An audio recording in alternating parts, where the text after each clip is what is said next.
Hello and welcome back to the next episode of the Self-Development with Tactics fucking podcast. Always again the same shit. Should even or probably do something else the next time. Fortunately, I will do another episode today as well, so therefore I do have the chance to do something else once a day, especially or actually only on the weekends. But as you can see in the background, I'm actually going to talk about something different today. I've just exactly seen, okay, I actually finished every single book that I just began some sort. I hope actually. Never mind. So yeah, and so therefore we are going ahead with, or we start with Never Eat Alone by Kite Ferrazzi or Kite Ferrazzi, whoever he is pronounced or however he is pronounced. And this seems to be a book about managing time, managing relationships, and so on and so on and so on. And therefore I quite thought, okay, this is not a book that I've been gone through yet, so therefore it's probably, yeah, this is also some kind of the first criteria that I'm actually looking at, if I actually have gone through this book already or not, so that, yeah, I actually can be sure that I won't just, I don't know, talk about the same shit or, the same books over and over and over again. But yeah, with that being said, I think we are going straight ahead so that we do not lose any time. So for you and for me. So Never Eat Alone by Ferrazzi is a guide to establishing and managing some of the most important relationships in your business life. And these relationships can be used to open up new doors and opportunities, achieve great success, and reach your goals.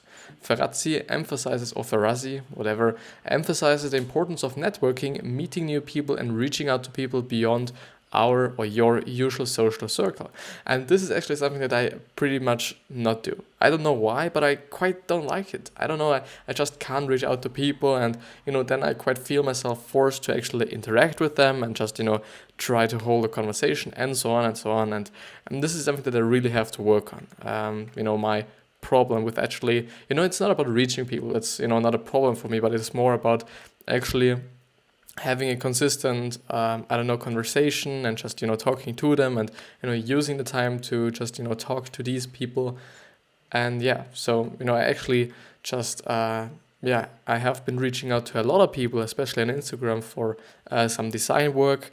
At the end, I most of the time didn't get anything back because I said like, okay, I don't want anything, or people are actually not replying anymore, or people actually did never reply to me at all. So who is the summary for? This summary is a great read for just about anyone who works. This is just a very, very, very, very broad target audience. So Never Eat Alone by Kite Ferrazzi is a guide to establishing and managing some of the most important relationships in your business life. These relationships can be used to open up new doors and opportunities, achieve great success, and reach your goals. This is actually something that I've actually been just reading quite before. So about the author, American Kite Ferrazzi is an author and the CEO of Ferrazzi Greenlight, a research and consulting firm. Ferrazzi attended Yale and Harvard Business School. Never Eat Alone was a New York Times bestseller, as was his other book, Who's Got Your Back. And I quite like his titles. This is just pretty much about having people around you, helping other people, being there for other people, which is definitely something that I quite enjoy, first of all, and I quite find that it's very, very important. And therefore, actually yesterday I've been watching the movie The Wolf of Wall Street. I do not know if you've watched it as well, but it's actually first of all, it's quite quite tough to watch, I think, because there is so much skin in there.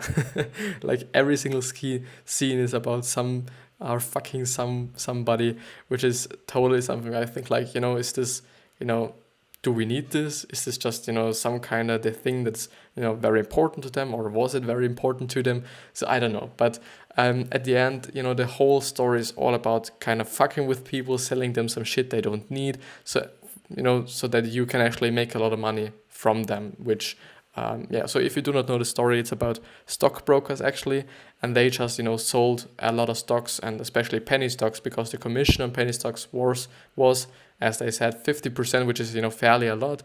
And so therefore, if you just sell someone a stock priced $10,000, you get the $5,000, which is, a totally great business idea. if you would actually help other people. If, in such circumstances where you just fuck with people and, only want their money. And this is something that, quite pissed me off a little bit. At first I was like, okay, this is a movie about money and so on. This, sounds great. And I've actually always been quite, interested in the Wall Street. So I do not know by now what the Wall Street actually is. So I don't know, maybe you can tell me in the comments or just, DM me or whatever, what's the most convenient to you. But so therefore I thought like, this is something, pretty nice. Maybe I can learn from it. And it's about money and business, which is actually also one of the criteria or factors for me actually choosing a movie, because I kind of feel like, okay, I either watch a documentary, nothing, which is, probably the best option, but or something that's, at least about money and or happiness or business or whatever that I just, really enjoy in my own life. So this summary will follow the same format as Ferrazzi's book, broken up into 6 parts. The mindset, goal setting, the skill set, following up, connections, and compatriots. What are compatriots? Okay. And finally, trading up and giving back. So trading, what the fuck? And finally, trading up and giving back, whatever this means. So the book summary itself. Part 1, the mindset. Mindset is something that I've been quite reading and just hearing and, listening about so many things. It's, not always books, but also some tapes and or just, motivational speeches. Mindset is important, yeah, but I think a lot of people just overdo it as well. So, even if you just look at certain books that are especially dedicated to your great mindset in terms of actually earning money, and they actually say, okay, it's kind of 80% of how you think about it and how you can actually do it, which, could be true. I don't know. I do not have a lot of money. This is just a fact. I can't talk about this because this is not something that I actually experienced, and so therefore I'm not going to talk about it. Or I could even just some kind of in this field think about it as, could this be true? Could this not be true? I don't know. So therefore it is some kind of hard for me to kind of really some sort of give you my opinion about this. But I still do believe that it is 80% of how you can deal with people and 20% of your actual skill, which these two things kind of create your success. I think this is some kind of true. I do not know about the money thing and so on. So yeah. Part 1, the mindset. Success in any field, but especially in business, is about working with people, not against them. Totally. Ferrazzi explains that things such as intelligence, talent, education, or where you came from are important, but without the support of other people, these things mean nothing. When striving to reach goals, you can't get there alone. Makes sense, totally makes sense. Because first of all, only because you are from a certain family or you have certain parents or whatever, it doesn't mean that you will get successful right ahead. You do just have to work, and maybe your parents will put you on, but this is then at the end, at my point of view, something not to be as proud of as just actually being able to just gaining your own business or building your own business on yourself. Networking in business. It is important to remember that business is not about working against people. It's about working with people. Without other people, you won't find success. The most successful businesses are run by people who have a strong network of relationships with other people. Ferrazzi explains that the basic of business is always going to be people selling to other people. Yeah, this makes sense because either it's, B2C or it's B2B, but, whatever way you're going, it's, always kind of involving some other people, whether it's a business or whether it's the actual customer itself. There is always people. And so therefore, I do just quite think that being able to deal with people in a proper way and just, being able to talk to people in a proper way is something that you should be looking at and something you should, develop as well. Because if you can't do this, I think in a corporate world, you are just a pretty fucked. Yeah, so no tabulation of dollars and cents can account for one immutable fact. Business is a human enterprise driven and determined by people. So therefore, if you're a fucking asshole, nobody would want to just really make business with you or buy stuff from you. If they actually know you, if you're, such high in rank and people or the actual customers do not even know you, it is more about the store or the certain store itself. But at the end, I do just really believe in, if you're an asshole, your probability to have a great business and to kind of build a great business is some sort of smaller than if you're just someone who is just really great to be around with. So Farazi reminds us that networking should be about helping other people be more successful. It should be about helping other people to be more successful. It is about giving as much as it is about taking. In order to build a career and a life, you are going to need the help and support of associates, friends, and family. You need to make sure you help them just as much, and if not more, which is also something that is important. That you just have to give more sometimes than you're actually getting back. And this is something it's also can be viewed in terms of the long-term game, where you just, as I am now doing, I'm just giving and giving and giving, and someday I will eventually get something back. And this is the same thing with every quite long-term thinking, and which is quite involving giving to other people. So therefore, giving without expectation is, at my point of view, also very important. Because first of all, you create a very better framework for yourself, because you're actually not very pissed, if you do not get anything back, and not at least just really just in the now that you get something back. But I actually want to say something else. Never mind. So networking can take up a lot of time, but it won't be boring. True networking will allow you to learn more about yourself, other people, and business. Learning is always satisfying. And also in terms of actually, networking, you will probably just be around people who actually have the same mindset or the same goals and values as you are having. And therefore, being around those people will eventually, only by being close to them, let you learn a lot of things and let you just kind of absorb a lot of things they talk about. They just they act, how they act, and so on, which is, at my point of view, something that's very, very worth just the networking. That actually are around those positive people, if they're positive. If not, just leave them. And just the people who are just kind of thriving for the same shit as you are thriving for. Keeping score. Farazi explains that you need to stop keeping score. At some point, everyone needs to ask for help, whether it be for an internship, job interview, or just some life advice. A lot of people are scared of asking for help. You need to learn how to be comfortable asking for help and just as comfortable helping others. Farazi explains that connection is all about giving and receiving. Sometimes all it takes is putting someone in contact with someone else who will be useful to them, or providing some of your own time and experience. By doing this, Farazi explains that the pie gets bigger for everyone, and that's totally true.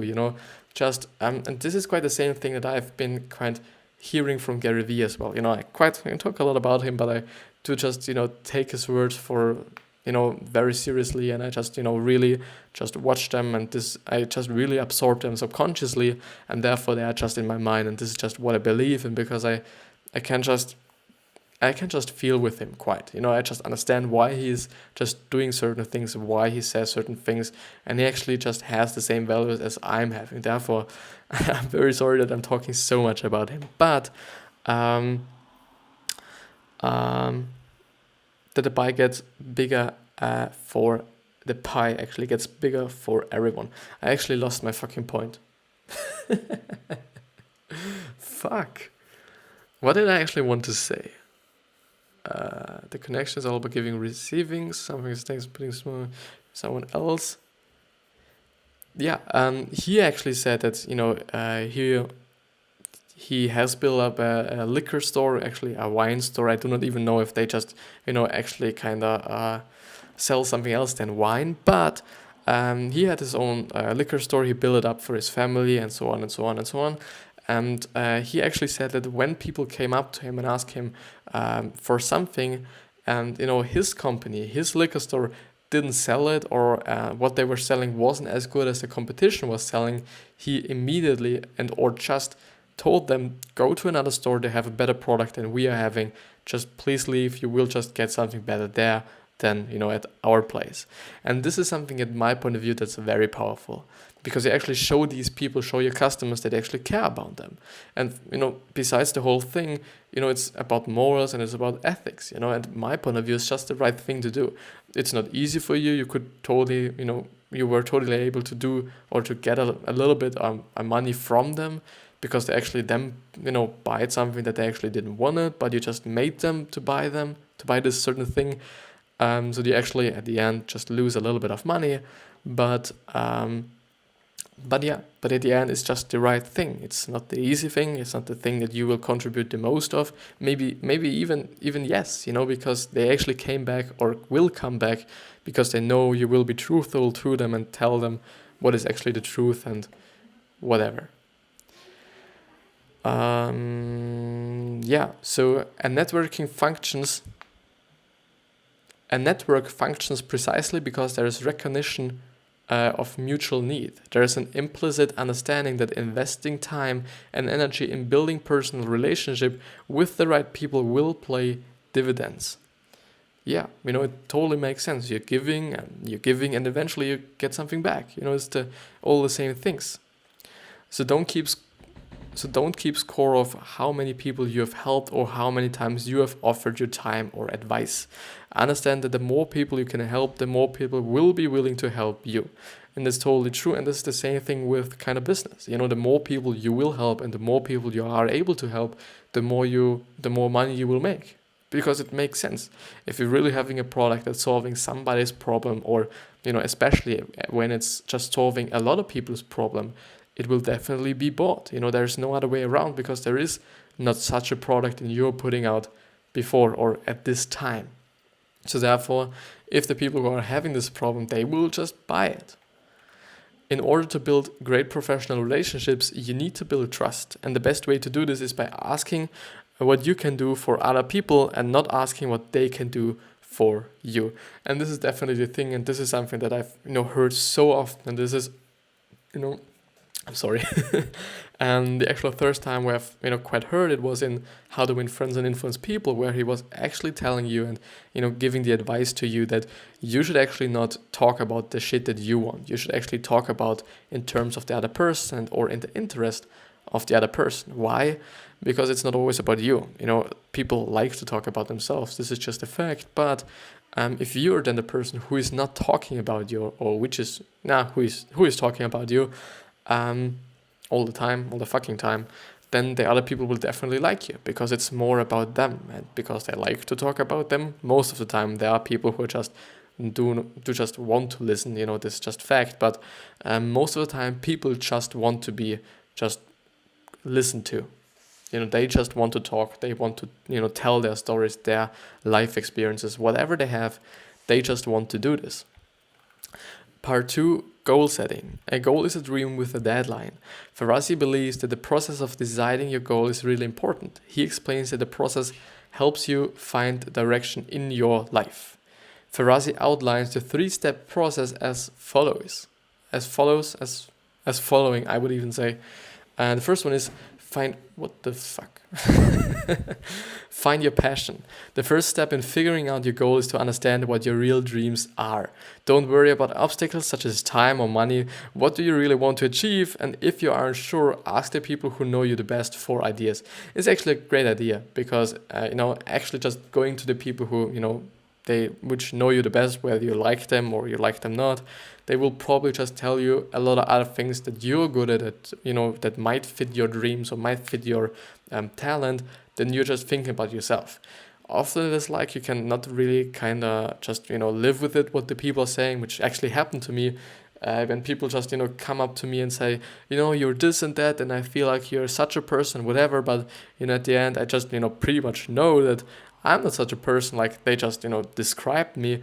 But this is something you shouldn't get just pissed off, because this just is a part of getting more information about yourself, a part of actually just knowing how other people are talking about you or thinking about you, so that, which is actually not very important. The most important thing is that you think about yourself and talk about yourself in a proper and in a positive way.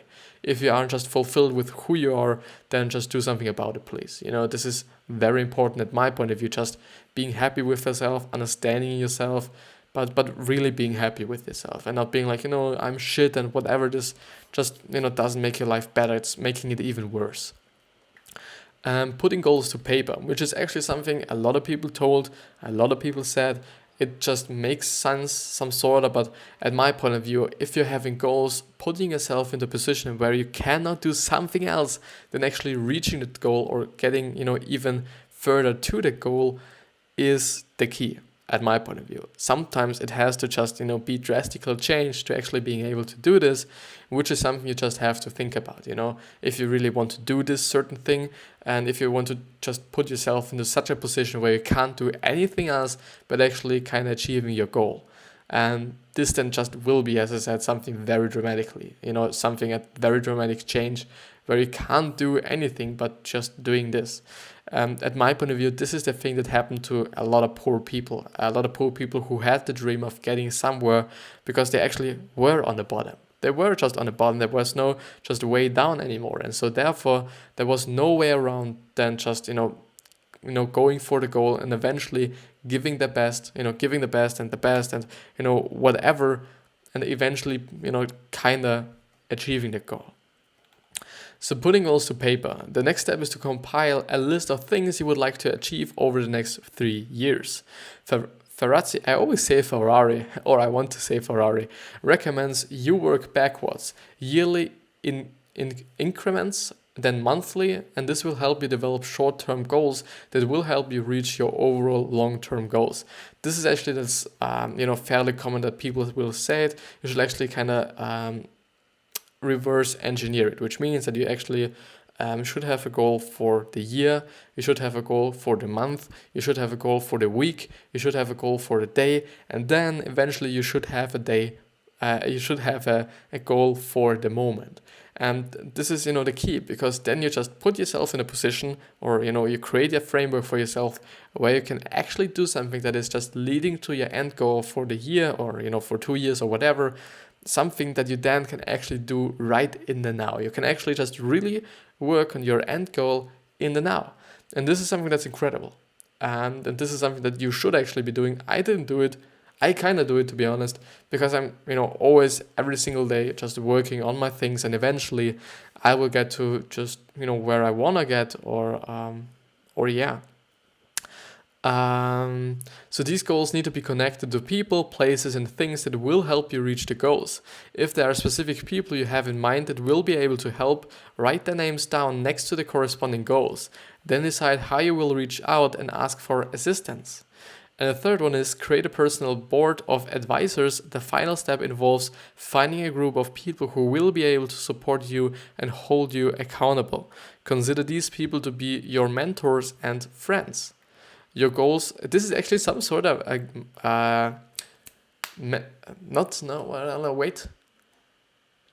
mastermind. Should be a mastermind, I think. A lot of people refer to it as a mastermind group where you just have a lot of people. And this is actually what Dale Carnegie, so the author of How to Win Friends and Influence People, pretty much told you at the very first pages of the actual book.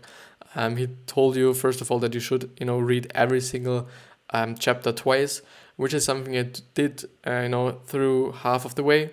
But, the other half, I was like, okay, this just is a little bit silly for me, and it just takes up, twice the time, because actually, I read the same shit twice, which was, but on the other hand, something that's good actually, because I was able to understand it properly, and sometimes I've forgotten a lot of things, and by rereading it, it was actually a great way to kind of recap what I've read, the last time, and whatever. It is just a pretty nice one, I think.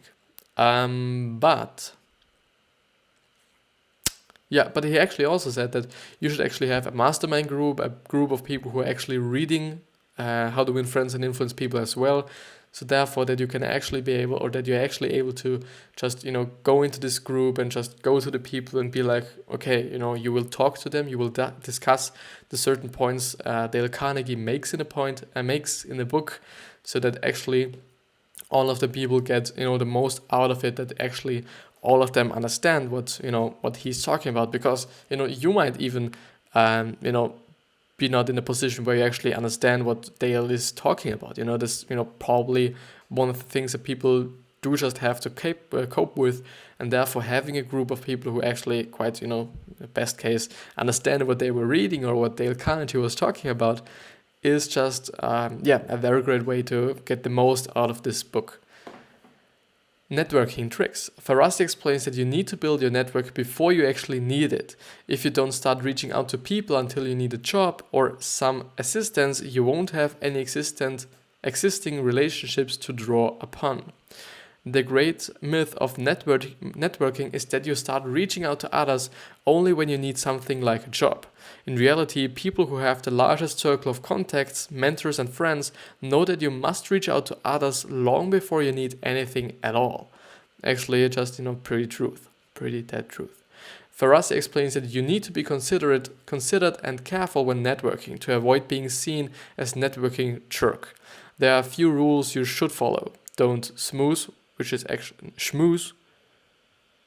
Is this actually a German word? But no, shouldn't. Late 19th century as a verb from Yiddish, which is actually a language Jewish people were speaking, as I know, and it comes converse and chat. So at the end, there is actually no talk immediately and cozily, gossip we schmooze. Talk in a cozy and immediate manner to someone, typically in order to manipulate them. Okay, it's very fucking interesting at my point of view, where certain points, where certain words came from. Most of the time it's, from the French, in terms of English actually, from the French or from actual German tribes.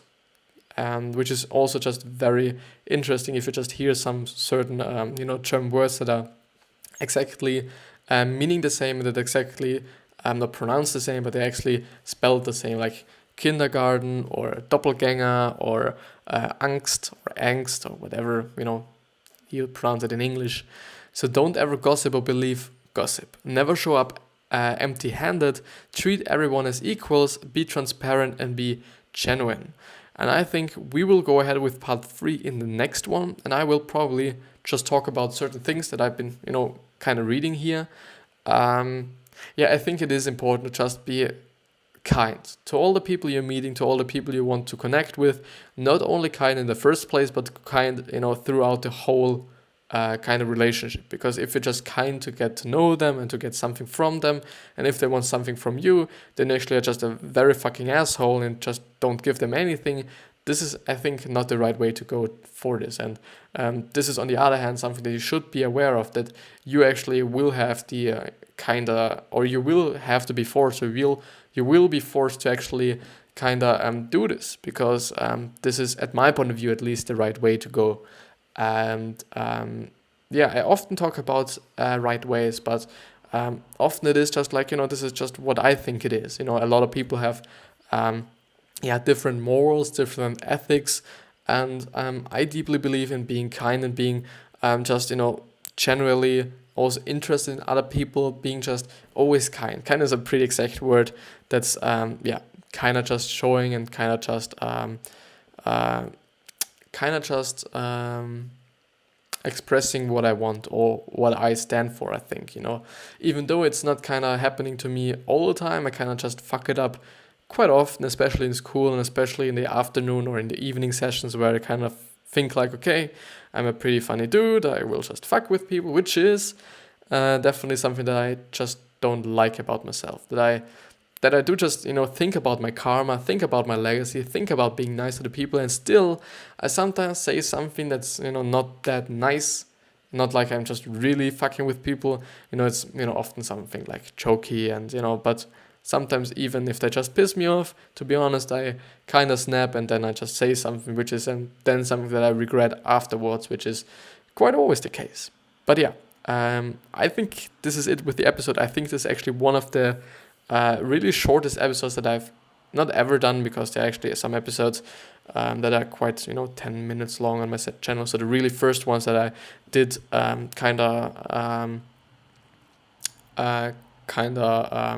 just because, and then I've stopped and then I just started again. But I really have to take a fucking shit, and therefore I just want to end the episode, to be really honest. So therefore I just wish you a wonderful day or night, whatever time zone you're in. And yeah, just think about your legacy, think about giving back to people, because this is fucking important. And I wish you success, health, happiness, and wealth. And with that being said, I wish you a wonderful day or something. I love you.